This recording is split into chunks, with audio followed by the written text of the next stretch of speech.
Hello everyone, AF world platform में आप सभी का स्वागत है। तो गाइज, कैसे हैं आप सब लोग? उम्मीद है कि सब अच्छे होंगे, स्वस्थ होंगे और अपनी तैयारी में बहुत ज़्यादा व्यस्त होंगे। तो गाइज, आज हम लेकर के आए हैं पेट एग्जाम का सुपर फास्ट रिवीजन, जो आपकी परीक्षा के लिए बहुत ही इंपॉर्टेंट रहने वाला है।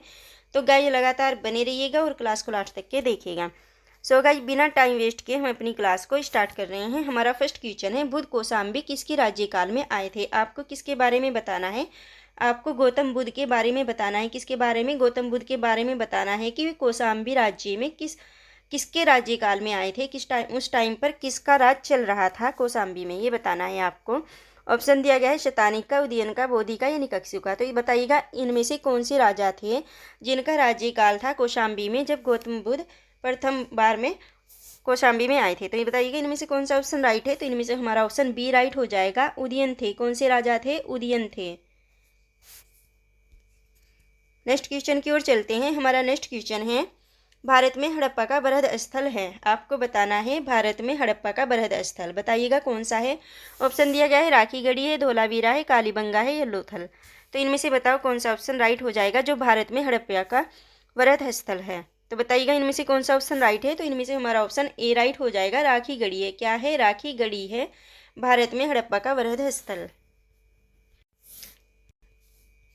नेक्स्ट क्वेश्चन की ओर चलते हैं। हमारा नेक्स्ट क्वेश्चन है, नेशनल प्लानिंग कमेटी का गठन किया। आपको बताना है नेशनल प्लानिंग कमेटी का गठन किसने किया है। तो बताइएगा। ऑप्शन दिया गया है जवाहरलाल नेहरू ने किया है, ए दलाल ने किया है, सुभाष चंद्र बोस ने किया है या लाल बहादुर शास्त्री ने। इनमें से बताओ कौन सा ऑप्शन राइट होगा। किसने किया है नेशनल प्लानिंग कमेटी का गठन? इनमें से बताओ कौन सा ऑप्शन राइट है। तो इनमें से हमारा ऑप्शन सी राइट हो जाएगा, सुभाष चंद्र बोस ने किया था। किसने किया था? सुभाष चंद्र बोस ने किया था। तो कौन सा ऑप्शन राइट हुआ? हमारा ऑप्शन सी राइट हुआ। अब ये बताओ कि इस कमेटी का गठन हुआ किस ईयर था। ईयर का नाम बताओ, किस ईयर हुआ था। तो ये हुआ था 1938 ईस्वी में। कब हुआ था? 1938 ईस्वी में हुआ था। और कहाँ पर हुआ था ये भी बताओ। ये हुआ था हरिपुरा के भारतीय राष्ट्रीय कांग्रेस के द्वारा किया गया था, हरिपुरा में। कहाँ पर किया गया था? हरिपुरा में किया गया था। और इसके अध्यक्ष कौन थे? इसके अध्यक्ष थे पंडित जवाहरलाल नेहरू। कौन थे इसके अध्यक्ष? पंडित जवाहरलाल नेहरू थे। नेक्स्ट क्वेश्चन की ओर चलते हैं। हमारा नेक्स्ट क्वेश्चन है, निम्न में से किसने महात्मा गांधी को आदेशित किया था कि वह भारत में प्रथम वर्ष खुले कान पर मुंह बंद कर व्यतीत करें? इसमें क्या पूछा गया है? इसमें पूछा गया है कि किसने महात्मा गांधी को, किसको? महात्मा गांधी के बारे में पूछा गया है कि किसने महात्मा गांधी को आदेशित किया था कि वह भारत में क्या करे? प्रथम वर्ष में खुले कान रखे पर मुंह बंद करें। क्या है? कि खुले कान करके मुंह बंद रखें, यानी कि कानों से सुने और मुंह से कुछ ना कहें। तो ये किसने कहा था? दादा भाई नौरोजी ने कहा था, बाल गंगाधर तिलक ने कहा था, फिरोज शाह ने क्या कहा था या गोपाल कृष्ण गोखले ने। तो बताइएगा इनमें से कौन सा ऑप्शन राइट हो जाएगा। तो इनमें से हमारा ऑप्शन डी राइट होगा। कौन सा होगा? डी राइट होगा। गोपाल कृष्ण गोखले ने कहा था कि आपको पहले क्या करना है, भारतवर्ष में प्रथम वर्ष में आपको खुले कान रखने हैं पर मुंह को क्या करना है? बंद रखना है, यानी कि कानों से तो सब कुछ सुनना है और मुंह से कुछ भी नहीं बोलना है। तो ये किसने कहा था? ये कहा था, हमारे ऑप्शन कौन सा राइट है? डी राइट है। गोपाल कृष्ण गोखले ने कहा था। और गोपाल कृष्ण गोखले को और क्या कहा जाता है? इन्हें महात्मा गांधी का गुरु भी कहा जाता है। गोपाल कृष्ण गोखले को क्या कहा जाता है? महात्मा गांधी का गुरु भी कहा जाता है। नेक्स्ट क्वेश्चन की ओर चलते हैं। हमारा नेक्स्ट क्वेश्चन है, ब्रिटिश पत्रकार H.W. नेविल्सन जुड़े थे। आपको क्या बताना है? किसके बारे में बताना है? ब्रिटिश पत्रकार के बारे में बताना है। H.W. नेविल्सन जो थे वे किससे जुड़े थे? ऑप्शन दिया गया है, असहयोग आंदोलन से जुड़े थे, सविनय अवज्ञा आंदोलन से जुड़े थे या स्वदेशी आंदोलन से या भारत छोड़ो आंदोलन से। तो बताइएगा इनमें से कौन सा ऑप्शन राइट हो जाएगा। इनमें से कौन सा ऑप्शन राइट होगा। तो इनमें से हमारा ऑप्शन सी राइट होगा। कौन सा होगा? सी राइट होगा। स्वदेशी आंदोलन से जुड़े थे। कौन जुड़े थे? ब्रिटिश पत्रकार H.W. नेविल्सन। ये किससे जुड़े थे? ये जुड़े थे स्वदेशी आंदोलन से। और ये आंदोलन कब शुरू हुआ था ये भी बताओ कि ये आंदोलन कब शुरू हुआ था। ये हुआ था 1905 में। कब हुआ था? 1905 में ये शुरू हुआ था। कौन सा आंदोलन? स्वदेशी आंदोलन। नेक्स्ट क्वेश्चन की ओर चलते हैं। हमारा नेक्स्ट क्वेश्चन है, निम्नलिखित में से एक 19वीं सदी के पूर्वार्ध में उभरे यंग बंगाल आंदोलन के प्रेरणा था। क्या दिया गया है इसमें। हमारा नेक्स्ट क्वेश्चन है, निम्नलिखित में से एक 9वीं सदी के पूर्वार्ध में उभरे यंग बंगाल आंदोलन के पीछे प्रेरणा था, यानी कि किसकी प्रेरणा थी। किसके बारे में पूछा है, यंग बंगाल आंदोलन के बारे में पूछा है। यंग बंगाल आंदोलन के किसके बारे में पूछा है, यंग बंगाल आंदोलन के बारे में पूछा है कि उनके पीछे किसकी प्रेरणा थी। ऑप्शन दिया गया है, राजा राम मोहन राय की थी, माइकल मधुसूदन दत्त की थी, राधाकांत देव की थी, या हेनरी विवियन डिरोजियो की थी। तो बताइएगा इनमें से कौन सा ऑप्शन राइट होगा। तो इनमें से हमारा ऑप्शन डी राइट होगा। हेनरी विवियन डिरोजियो थे जिसने क्या किया था, यंग बंगाल आंदोलन के पीछे प्रेरणा दी थी। तो कौन से हैं, हमारा ऑप्शन डी राइट है, Henry Vivian Derozio. Next question की ओर चलते हैं। हमारा नेक्स्ट क्वेश्चन है, निम्नलिखित में से कौन सा नेता उग्रवादी नहीं था। आपको बताना है उग्रवादी के बारे में कि उग्रवादी नहीं था। ऑप्शन दिया गया है, विपिन चंद्रपाल, बाल गंगाधर तिलक, WC बनर्जी, उक्त में से कोई नहीं। तो बताइएगा कौन सा ऑप्शन राइट होगा। इनमें से कौन से नेता उग्रवादी नहीं थे, ये बताना है आपको। तो इनमें से हमारा ऑप्शन सी राइट हो जाएगा। कौन सा होगा, सी राइट होगा। WC बनर्जी क्या थे, ये उग्रवादी नहीं थे। नेक्स्ट क्वेश्चन की ओर चलते हैं। हमारा नेक्स्ट क्वेश्चन है, डोवर जल संधि जोड़ती है। आपको बताना है डोवर जल संधि के बारे में कि किस किस को जोड़ती है। ऑप्शन दिया गया है, बाल्टिक सागर एवं बोथनिया की खाड़ी को जोड़ती है, बिस्के की खाड़ी एवं इंग्लिश चैनल को जोड़ती है, या इंग्लिश चैनल एवं उत्तरी सागर को जोड़ती है। ऑप्शन दिया गया है कि सोल्टिक सागर एवं आयरिश सागर को जोड़ती है। तो बताइएगा इनमें से कौन सा ऑप्शन राइट हो जाएगा। डोवर जल संधि किसको जोड़ती है, किसके बारे में पूछा है, डोवर जल संधि के बारे में पूछा है कि किसको जोड़ती है। तो बताओ इनमें से कौन सा ऑप्शन राइट होगा। तो इनमें से हमारा ऑप्शन सी राइट हो जाएगा। ये जो है इंग्लिश चैनल और उत्तरी सागर को जोड़ती है। किसको जोड़ती है, इंग्लिश चैनल और उत्तरी सागर को जोड़ती है। नेक्स्ट क्वेश्चन की ओर चलते हैं। हमारा नेक्स्ट क्वेश्चन है, हीराकुंड बांध किस नदी पर बना है। किसके बारे में पूछा है आपसे, हीराकुंड बांध के बारे में पूछा है कि हीराकुंड बांध जो है वो किस नदी पर बना है। तो बताइएगा किस नदी पर बना है। ऑप्शन दिया गया है, गोदावरी, महानदी, पैतरार, दामोदर। तो इनमें से बताओ कौन सा ऑप्शन राइट है। हीराकुंड बांध किस नदी पर बना है, ये बताना है आपको। तो बताइएगा किस नदी पर बना है हीराकुंड बांध। इनमें से कौन सा ऑप्शन राइट होगा, ये भी बताओ कौन सा ऑप्शन राइट है। तो इनमें से हमारा ऑप्शन बी राइट हो जाएगा, महानदी पर बना है। किस पर बना है, महानदी पर बना है। ये भी बताओ कि किस राज्य में है, हीराकुंड बांध किस राज्य में है। यह है उड़ीसा में। कहाँ पर है, उड़ीसा राज्य में है। और इसका निर्माण बताओ कब हुआ था। इसका निर्माण जो स्टार्ट हुआ था 1948 में हुआ था, और 1953 में क्या हुआ था, ये बनकर तैयार हो गया था, और 1957 में ये स्टार्ट हो गया था। यानी कि इस पर काम करने का जो वो है स्टार्ट हो गया था काम करना। ठीक है गाइज, नेक्स्ट क्वेश्चन की ओर चलते हैं। हमारा नेक्स्ट क्वेश्चन है, 2011 जनगणना के अंतिम आंकड़ों के अनुसार भारत में सबसे कम यौन अनुपात, जिसे लिंगानुपात भी बोलते हैं, तो ये बताना है कि सबसे कम अनुपात योग जो है वो कहाँ पर है। 2011 की जनगणना के अनुसार बताना है, अंतिम आंकड़ों के अनुसार। भारत का पूछा है इसमें, न कि विश्व का। किसका पूछा है, भारत का पूछा है। और कम वाला पूछा है। क्या पूछा है, कम वाला पूछा है कि सबसे कम यौन अनुपात कहाँ पर है। यौन अनुपात भी बोल सकते हैं और इसको लिंगानुपात भी बोल सकते हैं। ऑप्शन दिया गया है, चंडीगढ़ में, दमन एवं दीव में, दादरा एवं नगर हवेली में, या दिल्ली में। तो बताइएगा इनमें से कौन सा ऑप्शन राइट हो जाएगा। 2011 की जनगणना के बारे में पूछा गया है कि कहाँ पर जो है भारत में सबसे कम यौन अनुपात है, यानी कि लिंगानुपात है। तो बताइएगा कहाँ पर होगा। इनमें से कौन सा ऑप्शन राइट है, ये बताओ। तो इनमें से हमारा ऑप्शन बी राइट है, दमन और दीव में क्या है, सबसे कम लिंगानुपात है। क्या है, सबसे कम लिंगानुपात है। ये कितना है, ये भी बताओ। ये 1000 पे 618। 1000 पुरुष पे कितनी है, 618 है 1000 पुरुष पे। ठीक है।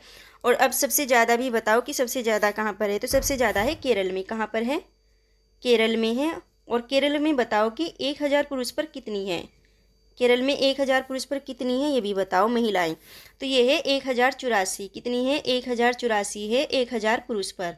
तो यहाँ पे क्या हो गया, इसमें जो दमन और दीव है इसमें भारत में सबसे कम है, और जो केरल राज्य है भारत का उसमें सबसे ज़्यादा लिंगानुपात है।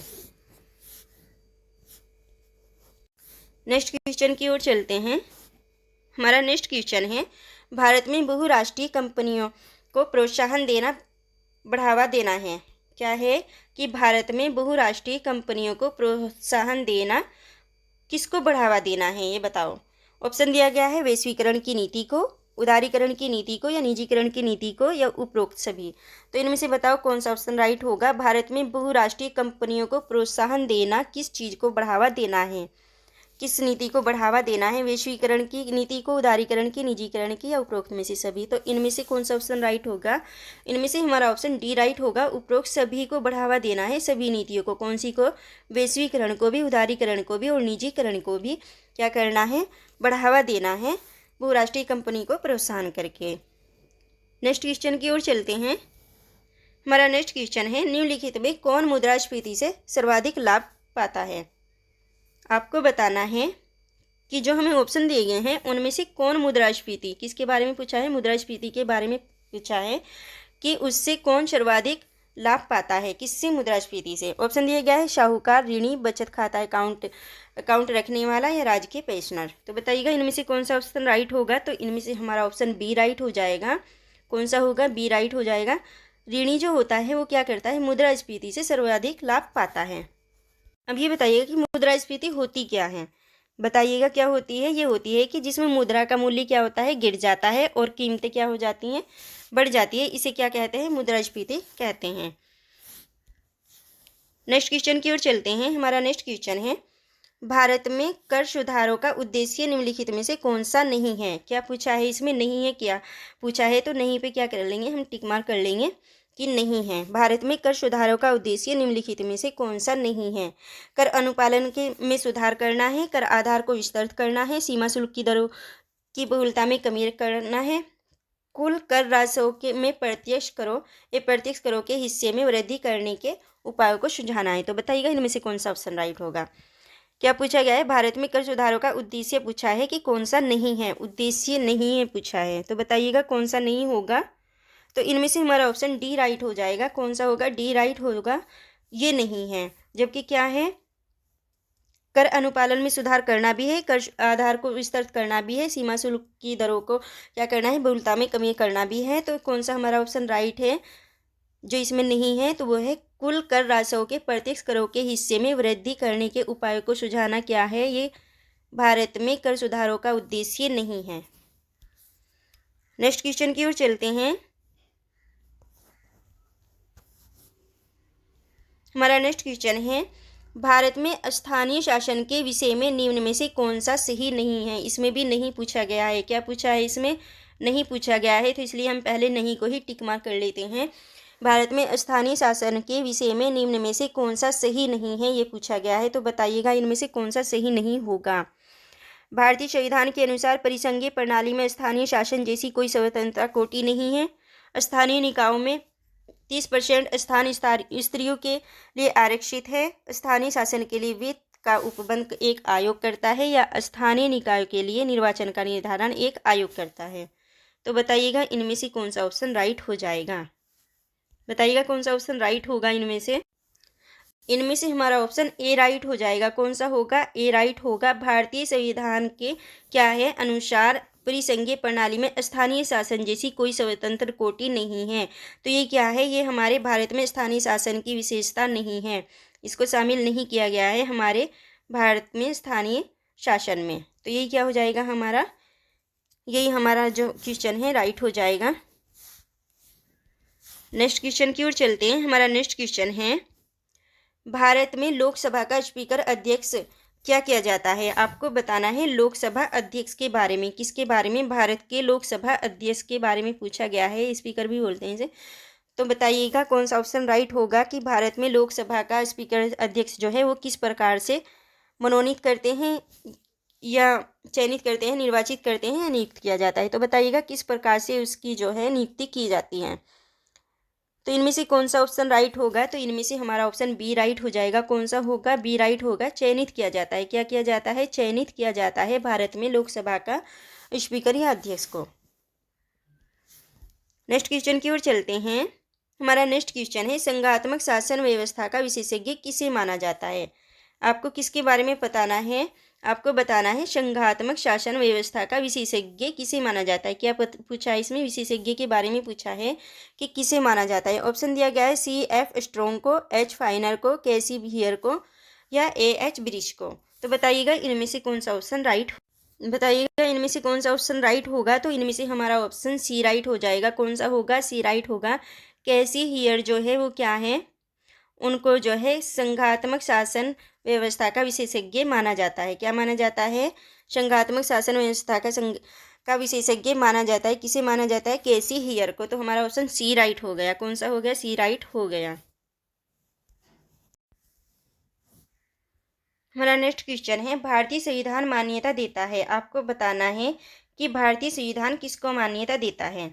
क्या पूछा गया है? इसमें पूछा गया है कि भारतीय संविधान किसको मान्यता देता है। ऑप्शन दिया गया है केवल धार्मिक अल्पसंख्यकों को, केवल भाषाई अल्पसंख्यकों को, धार्मिक एवं भाषाई अल्पसंख्यकों को, या धार्मिक भाषाई नरजातीय अल्पसंख्यकों को। तो बताइएगा इनमें से कौन सा ऑप्शन राइट हो जाएगा कि भारतीय संविधान किसको मान्यता देता है। तो बताइएगा कौन सा ऑप्शन राइट होगा। तो इनमें से हमारा ऑप्शन सी राइट हो जाएगा। कौन सा होगा? सी राइट होगा।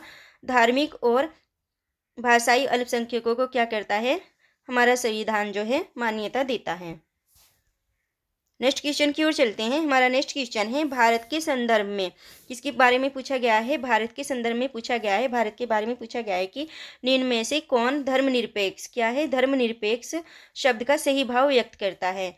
किसके बारे में पूछा गया है? धर्मनिरपेक्ष के बारे में पूछा गया है कि भारत में कौन सा जो ऑप्शन दिया गया है धर्मनिरपेक्ष शब्द का सही भाव व्यक्त करता है। ऑप्शन दिया गया है कि भारत में अनेक धर्म हैं, भारतीयों को धार्मिक स्वतंत्रता प्राप्त है, धर्मानुपालन व्यक्ति की इच्छा पर निर्भर है, भारत में राज्य का कोई धर्म नहीं है। तो बताइएगा इनमें से कौन सा ऑप्शन राइट हो जाएगा। भारत के संदर्भ में निम्न में से कौन निरपेक्ष शब्द का सही भाव व्यक्त करता है। तो इनमें से हमारा ऑप्शन डी राइट हो जाएगा। कौन सा होगा? डी राइट होगा। भारत में क्या है? भारत में राज्य का कोई धर्म नहीं होता है। क्या है कि भारत में जो है राज्य का कोई धर्म नहीं होता है। किसका पूछा है? बताया है राज्य का, बताया है कि भारत में राज्य का कोई धर्म नहीं होता है। नेक्स्ट क्वेश्चन की ओर चलते हैं। हमारा नेक्स्ट क्वेश्चन है, निम्नलिखित में से कौन युग्म सही नहीं है, सही सुमेलित नहीं है। आपको बताना है निम्नलिखित में से कौन सा सही सुमेलित नहीं है। नहीं है पर ज़्यादा ध्यान देना है आपको कि कौन सा नहीं है। ऑप्शन दिया गया है विटामिन ए से रतौंधी होता है। ऑप्शन बी दिया गया है विटामिन B3 से पिलागरा होता है। ऑप्शन सी दिया गया है विटामिन डी से वर्णांधता होता है। तो बताइएगा कि विटामिन डी से वर्णांधता होता है क्या। तो यही हमारा ऑप्शन सही लग रहा है कि यही जो है सही नहीं है। विटामिन डी से क्या होता है? रिकेट्स होता है। क्या होता है? रिकेट्स होता है। और बच्चों में क्या होता है? सूखा रोग होता है। तो हमारा कौन सा ऑप्शन राइट होगा? इनमें से हमारा ऑप्शन डी राइट हो जाएगा। विटामिन डी से रिकेट्स होता है, वर्णांधता नहीं होती है। तो यही हमारा ऑप्शन सही हो गया। फोलिक एसिड से रक्तलापता खत्म होती है। ठीक है, अगर हम फोलिक एसिड लेते रहेंगे तो जो हमारे में खून की कमी है वो क्या होगा? वो खत्म हो जाएगी।